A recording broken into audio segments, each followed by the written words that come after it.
5 meses de juicio y otros 8 más para deliberar. Hay sentencia, pero no es el final. La mayoría de los condenados recurrirá. La sentencia solo alarga la sombra del mayor juicio mediático de los últimos decenios. El asunto más comprometedor para la monarquía española desde su restauración en 1975 ha llegado técnicamente a la última estación. Para algunos, el calvario continúa. Yo creo que el significado que se puede dar desde el punto de vista jurídico al caso Noos es precisamente que todos los españoles estamos sujetos a la ley, que la ley no tiene excepción con ningún tipo de españoles. Yo deseo profundamente, como jurista que soy, que se haga una lectura exclusivamente jurídica del caso Noos. Lo que ha enturbiado el caso Noos es una lectura con una guarnición no jurídica. La lectura no jurídica es la que ya implica el trasfondo institucional, porque inevitablemente no podía ser de otra manera. Salpica, palabra que utilizo deliberadamente, salpica a la institución. Hemos visto que la infanta ha sido absuelta, también la mujer de Torres ha sido absuelta, o es lo que sabemos, y esto se produce porque finalmente, y de momento al no ser firme, se ha entendido que su participación en estos delitos, en los delitos cometidos, ha sido a título lucrativo. La Casa Real se pronunció nada más conocida la sentencia. Máximo respeto a la independencia de la justicia. Miquel Roca, abogado defensor de la infanta, reflexionaba sobre el procesamiento de Cristina de Borbón. Si se creía en la justicia cuando se hacía sentar en el banquillo a la infanta, creo que los ciudadanos podrán creer en la justicia cuando la absuelven. Declaro concluso el presente juicio oral y visto para sentencia. Pueden desalojar la sala. Diferencias de criterio entre las 3 magistradas encargadas de enjuiciar el caso Noos han supuesto un retraso en la elaboración de la sentencia. A esta circunstancia hay que unir las complicaciones propias del caso: 76.000 folios de sumario y 363 testigos. Informe semanal ha consultado a destacados juristas desde el comienzo del juicio del caso Noos. En este caso, por la implicación que pueda tener una infanta, pues se le está dando la importancia que se le da, pero en sí mismo es un caso, yo diría que bastante sencillo. No hay más diferencia con otros casos que la referida a las personas que están implicadas. Las acusaciones en el caso Noos trataron de demostrar el desvío de 5,5 millones de euros a las sociedades de Iñaki Urdangarín y Diego Torres. La infanta Cristina se sentó en el banquillo a instancias de la acusación popular, el pseudo sindicato Manos Limpias, cuyo secretario general, Miguel Bernard, está acusado de extorsión, organización criminal y fraude, entre otros delitos, y que salió de la cárcel con fianza el pasado 22 de diciembre. Bien, doña Cristina de Borbón, acceda por favor a la mesa central. ¿Quién tomaba las decisiones en la mercantil Aizón? Mi marido era administrador y tomaba las decisiones. Cristina de Borbón tuvo que responder ante el tribunal como cooperadora necesaria en 2 delitos fiscales cometidos presuntamente por su marido, referidos a las declaraciones de la renta de los años 2007 y 2008. Los temas económicos siempre los he llevado yo, hemos tenido una división de funciones muy clara. Ella, aparte de realizar su trabajo, pues tenía que atender una agenda institucional. La investigación del caso Noos duró más de 5 años.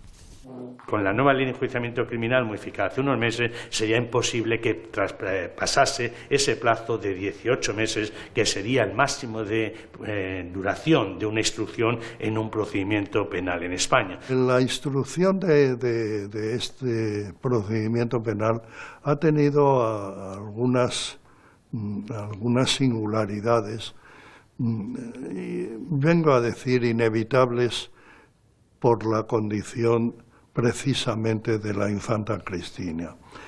Ha tenido, por ejemplo, el juez que ha actuado, a mi entender, en general correctamente.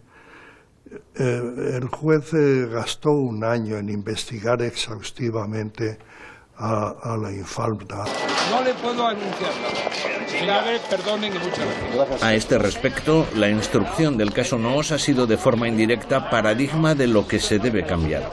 El Ministerio de Justicia prevé presentar este año 2017 una de las reformas de mayor calado de los últimos años.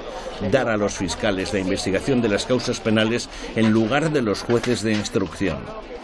El juez de instrucción, por definición, no puede ser imparcial, tiene que ser parte acusadora y juez a la vez, una figura imposible, una especie de centauro que acabará superando la legislación española porque nació en el siglo XIX y tenía que haber muerto ya, imitando también a otros países de la Unión Europea donde quien instruye es el fiscal. Pero en fin, si hubiera sido el juez de instrucción un juez de garantías en una instrucción penal y no tuviese interés acusatorio, yo creo que tendría que haberse plegado a los argumentos del Ministerio Fiscal y no seguir la pauta de la acusación popular. El enfrentamiento entre el juez y el fiscal marcó el final del caso Noos. A la primera imputación del juez José Castro a la infanta, el fiscal Pedro Rac respondió que el magistrado se basaba en indicios equívocos e inocuos y en sospechas personales. De hecho, la audiencia de Palma echó por tierra esta primera imputación. El momento más caliente se produjo cuando el juez imputó de nuevo y de manera formal a la infanta, decisión recurrida por la Fiscalía.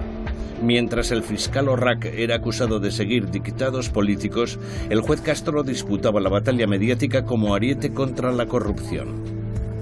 En esta pugna, Manos Limpias no quiso quedarse atrás. Lo que ha sucedido aquí es que la defensa de la infanta ha solicitado que Manos Limpias sea condenado en costas porque ha advertido temeridad en la forma en la que Manos Limpias ha llevado adelante este procedimiento. Y es por eso que se produce esta condena en costas. Esta condena, que todavía, como digo, no es firme, que puede modificarse. Del caso no os han interesado los nombres propios. De la sentencia, los fundamentos, el porqué de las condenas. La gravedad de las penas ya implica un cierto riesgo, con lo cual creo que se deben adoptar, o al menos intentar que se adopten las medidas necesarias para minimizar este riesgo de fuga. A principios de la semana que viene, el fiscal concretará las medidas. En definitiva, si pide o no el ingreso en prisión de Urdangarín y Torres. El abogado de Iñaki Urdangarín considera que su defendido no tiene que ir a la cárcel. No habría por qué. Además, piensen, por ejemplo, que todos los delitos tienen penas inferiores a 3 años. Si el tribunal así lo dispone, pues se producirá el ingreso en prisión, y si no lo dispone, pues esto se extenderá a la espera de que tengamos una sentencia o que la sentencia sea firme, en este caso por parte del Tribunal Supremo. A la espera del resultado de los eventuales recursos, los condenados deberán hacer frente a las consecuencias económicas de la sentencia. Tendrán que devolver el dinero ilícitamente obtenido, por una parte, más los daños y perjuicios que hayan sufrido pues los sujetos pasivos de ese delito. En el caso de la Hacienda Pública, tendrá que aportar como responsabilidad civil todo el dinero que tendría que haber pagado en los ejercicios fiscales correspondientes y que no pagaron, sumando los intereses de demora. Yo creo, y esto es una opinión que tiene una larga tradición dentro de la filosofía del derecho penal, creo que hay penas naturales que deben ser descontadas de la pena legal verdaderamente impuesta. En ese sentido, me parece que el juicio paralelo, en tanto, como dije antes, genera un sufrimiento especial en las personas que están sometidas a él. No digamos estamos en contra, estamos a favor, sino simplemente acatemos, aceptemos aquello que dice un tribunal, como es un médico en la medicina.